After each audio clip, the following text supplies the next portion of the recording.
You would think that covering the chaos and the outright insanity and some of the crazy things that we've covered over the past, well, 5 years almost at this point about Brexit, you think I wouldn't be surprised anymore. You really think it would just, I'd see something and, like, water off a duck's back. But no, sometimes I am just shocked by, like, the just stuff that goes on and the reporting that we see sometimes, because you'd like to think that you have at least somewhat competent government.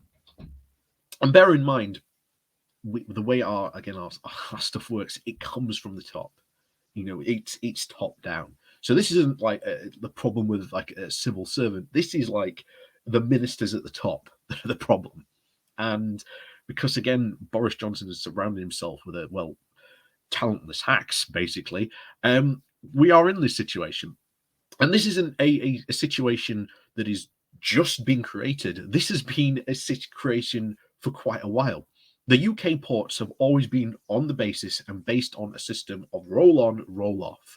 So off comes all the lorries, cars off the ferry, on go the next lot, job done.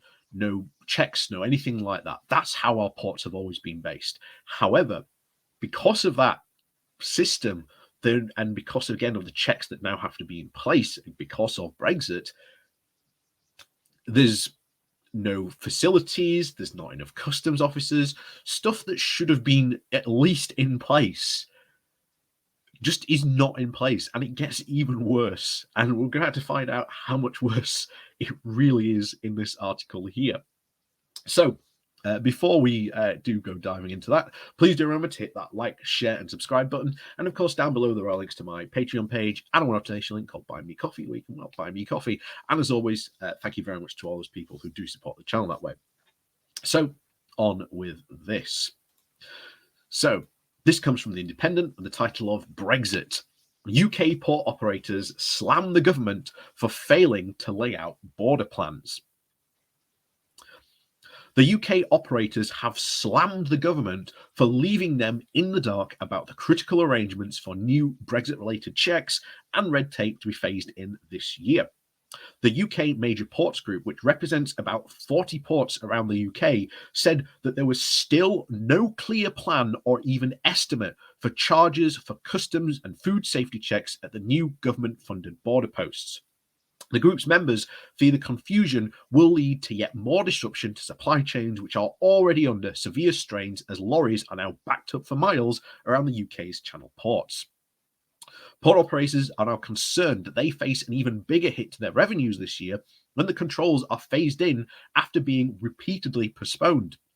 Despite months of pleading from the ports industry, ministers have yet to reveal how much they are indeed tending to charge for processing imports at the border control posts. Again, another charge for businesses, including major port facilities in Steventon and Kent, and also how they'll handle goods through Dover and Folkestone.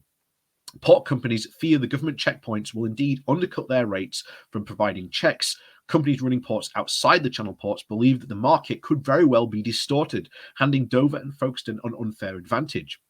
We need to know what the government is going to charge, because it may be less than the port operators are currently charging and could then disrupt trade flows, said Tim Morris, the chief executive of the UK Major Ports Group. The industry still doesn't know what percentage of goods are going to be checked. You've had at least years to tell them this, guys, and they haven't done it yet. It's shocking. This is a concern for everywhere that handles EU trade. These are very price-sensitive routes. There are also concerns, and again, this is smuggling concerns here, that lorry loads of goods could be checked at new inland facilities and present a risk that shipments could just evade customs. There's around 25 miles between Dover and Sevington.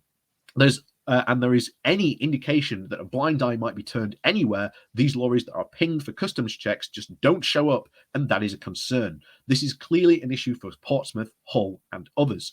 And we've talked about this before.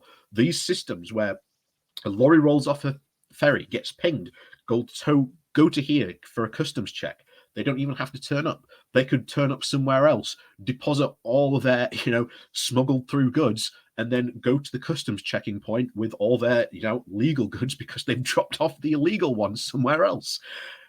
This is literally a smuggler's paradise that we are creating, and this does indicate a lot of potential dangers because there now are stuff that could be very well illegal goods from who knows what just coming into this country, dropped off somewhere else, and the lorry goes to the port checking point, and as far as they're concerned, that was a clean lorry. But you have no idea what happened between those 25 miles, where that lorry might stop, where it might go, what it might drop off, what it might pick up. You have no idea.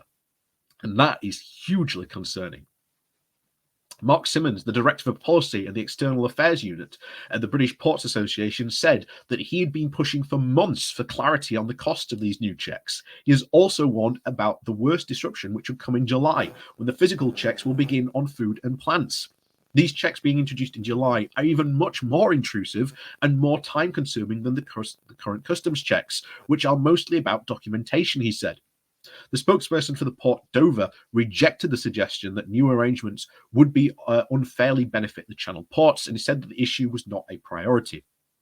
Despite ministers' claim that any border problems would be short-term, port operators are now being bombarded with requests from multiple government departments about border changes stretching out to 2025, indicating that years of upheaval lie ahead. It comes after the damaging report from the Public Accounts Committee, which found that the only detectable impact of Brexit was more paperwork, higher costs, and delays. Mr. Morris said that 2 years after the UK left the EU, various government departments were only now launching calls for evidence and pilot schemes. Port operators are still trying to work out how they are supposed to implement what has been brought in on the 1st of January. And that is going to happen on the 1st of July when the new checks on food begin, he said, at a time when we have 4 consultations about what may or not happen in 2025. The government has said that it wants the most comprehensive border in the world by 2025, and it has yet to actually establish how it will achieve that aim. Mr. Morris has understood the government's plans for 2025 onwards, let alone preparing for those new arrangements, is not helped by the current frenzy of future borders, the initiative across a number of government departments and agencies. In a report published last week by the Government's Account Committee, it said that it had repeatedly raised concerns about the impact of the new trading agreements, and it remained concerned with disruption expected to be worsened as the pandemic subsides. The committee said that Brexit's impact had been partially obscured because COVID had led to a big decline in passenger numbers. If cross-border passenger volumes do recover, as expected this year, there is a potential for disruption at the border, even exacerbated by further checks at ports as part of the EU's new entry and exit scheme, it said. The committee warned that the problems would particularly become acute at ports like Dover, where the EU officials carry out border checks on the UK side. Dover has been beset by long queues of lorries backed up all along the roads leading to the port. And this has been known for a while that this would happen. And yet the government doesn't care because as far as the Brexiteers were concerned, Brexit should have no problems. It is this golden child that can perform no problems, and yet the golden child is now scribbling in crayon on the walls, writing profanities and all kinds of stuff. And yet, as far as they're concerned, look at our golden child, how wonderful he is. And yet, that's not the case. These problems have been predicted for a while. That we said, these are the problems. How do you intend to fix these problems? Oh, don't worry about it. And oh, that's just Project Fear. Again, these problems have come up.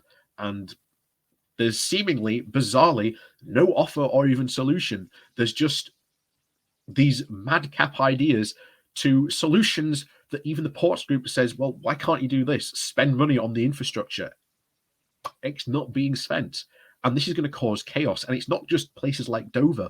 Hull. We've mentioned and talked about how Hull, if a traffic jam happens, could be potentially backed up throughout the city centre and cause absolute chaos for Hull city centre if a lorry queue like you were seeing down in Dover were to happen up in Hull. That could be absolutely disastrous for the Hull economy and all sorts of other potential knock-on effects that could have. It could be disastrous for the city.